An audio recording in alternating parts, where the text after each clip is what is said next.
প্রিয় শিক্ষার্থীবৃন্দ, সবাইকে স্বাগত জানাচ্ছি।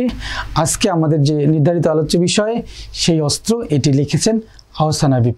প্রিয় শিক্ষার্থীবৃন্দ, শুরুতে আমরা লেখক পরিচিতি অংশ থেকে একটু আলোচনা করতে চাই, যে অংশগুলো তোমাদের এমসিকিউ অংশের জন্য খুব গুরুত্বপূর্ণ। এবং এই যে অংশটুকু আমরা আলোচনা করব, আশা করছি যদি তোমরা ভালো মনোযোগ দিয়ে ক্লাসটি করো তাহলে অবশ্যই তোমরা উপকৃত হবে এবং বিশ্ববিদ্যালয়ে ভর্তি পরীক্ষা এখান থেকে প্রশ্ন কমন পাবে। প্রিয় শিক্ষার্থীবৃন্দ, দেখো আহসান হাবিবের জন্ম হচ্ছে 1917 খ্রিস্টাব্দ 2রা জানুয়ারি।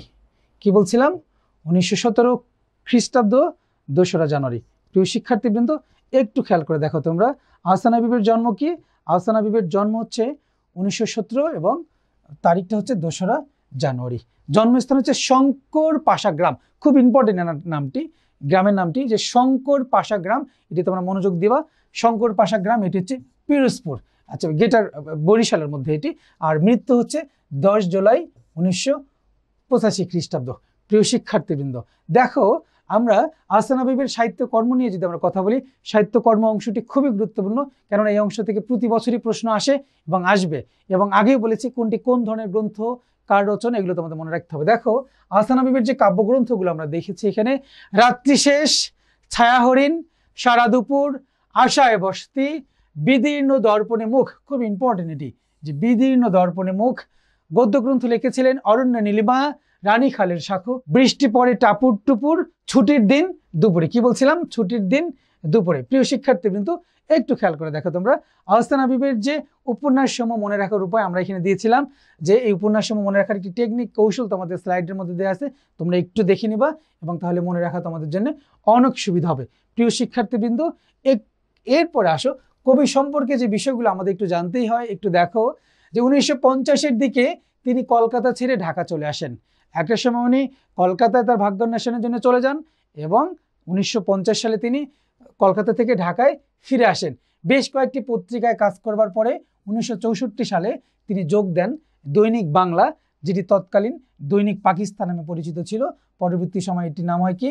দৈনিক বাংলা পত্রিকার সম্পাদক হিসেবে নিযুক্ত হন। এখন প্রসঙ্গত যে কথাটি বলতে হবে, যদি প্রশ্ন আসে আহসান হাবিবের পেশা কি ছিল, তখন তোমরা দিবা সাংবাদিকতা। এবং আমৃত্যু তিনি এই দৈনিক বাংলা পত্রিকার সাথে যুক্ত ছিলেন। প্রিয় শিক্ষার্থীবৃন্দ, একটু দেখো, আহসান হাবিব বাংলা একাডেমি পুরস্কার পেয়েছিলেন 1961 সালে, আর 21শে পদক পেয়েছিলেন 1978 সালে। তো দুটো গুরুত্বপূর্ণ পুরস্কার, একটা হচ্ছে বাংলা একাডেমি পুরস্কার, আর একটা হচ্ছে কি 21শে পদক পুরস্কার। প্রিয় শিক্ষার্থীবৃন্দ, যে কবিতা নিয়ে কথা বলছি সে অস্ত্র কবিতাটি তোমরা জানো, আহসান হাবিবের যে বিদীর্ণ দর্পণে মুখ, এই কাব্যগ্রন্থ থেকে সংকলিত হয়েছে। প্রিয় শিক্ষার্থীবৃন্দ, এরপর আমরা যদি আসি যে কবিতার ছন্দ বিশ্লেষণ থেকে যদি কথা বলি, তোমরা জানো এই বিদীর্ণ দর্পণে মুখের যে কবিতাটি আমরা আলোচনা করছি, সেই অস্ত্র কবিতাটি অন্তমিলহীন অক্ষরবৃত্ত ছন্দে রচিত। অন্তমিলহীন অক্ষরবৃত্ত মানে হচ্ছে অমিল অক্ষরবৃত্ত। কেমন অক্ষরবৃত্ত? অমিল অক্ষরবৃত্ত। প্রিয় শিক্ষার্থীবৃন্দ, অক্ষরবৃত্তের আলোচনা আমরা এটি করেছিলাম। অক্ষরবৃত্ত দুই ধরনের, একটা হচ্ছে অমিল অক্ষরবৃত্ত আর একটা হচ্ছে সমিল অক্ষরবৃত্ত। অমিল অক্ষরবৃত্ত হচ্ছে যেটি অন্তমিল থাকবে না, সেটি হচ্ছে অমিল, আর যেখানে অন্তমিল থাকবে সেটি হচ্ছে সমিল অক্ষরবৃত্ত। এবং অক্ষরবৃত্ত তোমরা পর্ব সংখ্যা মাত্রার সংখ্যা জানো, যে প্রতিটি পর্বের মাত্রার সংখ্যা অবশ্যই 8-এর অধিক হবে। দেখো 10, 12, 8 ইত্যাদি। আচ্ছা, এর পর্ববিন্যাসটাও কি অসম? দেখো যদি প্রশ্ন আসে এই কবিতার পর্ববিন্যাস কি? পর্ববিন্যাস হচ্ছে অসম। আর এটার লয়টা কেমন? এই কবিতার লয় হচ্ছে ধীর লয়ের কবিতা। এটি কেমন লয়ের কবিতা? ধীর লয়ের কবিতা। অক্ষরবৃত্তগুলো মূলত ধীর লয়ের কবিতাই হয়। এরপরে খেয়াল করো প্রিয় শিক্ষার্থীবৃন্দ, আমরা এই কবিতার যে বিষয়বস্তুর মধ্যে দেখব, কি বিষয়বস্তুগুলোর মধ্যে কি কি বিষয় খেয়াল করতে পারি আমরা, যে ভালোবাসার শক্তি, সুন্দর পৃথিবী গড়ার অঙ্গীকার, শক্তির দাপট নয় ভালোবাসায় জীবনের বরণীয়, ক্ষমতার দ্বন্দ্বে নৃশংসতা, মানুষকে ঐক্যতা করতে পারলে ভালোবাসা গুরুত্ব, জাতিভেদে কি লিখছে, জাতিভেদ সবুজের সমারোহে ভরিয়ে দেওয়ার প্রত্যয়, সত্যিকারের দেশনেতা, দখলকারীদের অত্যাচারের চিত্র ইত্যাদি। প্রিয় শিক্ষার্থীবৃন্দ, একটু খেয়াল করে দেখো তোমরা, যে বিষয়টি নিয়ে কথা বলছি এখন, যে সেই অস্ত্র, কবিতার যে মূল বিষয় বস্তু, সেই অস্ত্র কোন ধরনের অস্ত্র? কবি পৃথিবীতে বর্তমান সময়ে যে ঈর্ষা, জাতিগত বিদ্বেষ, মারামারি, এইগুলো থেকে পরিত্রাণ পেতে কোন অস্ত্রটির প্রত্যাশা ব্যক্ত করেছেন? যে ভালোবাসা নামক অস্ত্রটির প্রত্যাশা ব্যক্ত করেছেন। দেখো এই কবিতায় কবির একমাত্র প্রত্যাশা কি? ভালোবাসা নামের মহান অস্ত্রকে পুনরায় এই মানব সমাজে ফিরে পাওয়া। প্রথম যে লাইনটি আমরা দেখলাম যে ভালোবাসা নামক মহান অস্ত্রকে পুনরায় এই মানব সমাজে ফিরে পাওয়া। কবির কাছে এই ভালোবাসা কেবল আবেগ কিংবা অনুভূতির দোতনায় জাগায় না। প্রিয় শিক্ষার্থীবৃন্দ, একটু খেয়াল করে দেখো কবি কি বলছেন, যে ভালোবাসা নামক বিষয়টি শুধুমাত্র আবেগ বা আমাদের কি বলা হয়েছে, অনুভূতির দোতনায় জাগায় না। তার বিশ্বাস কি?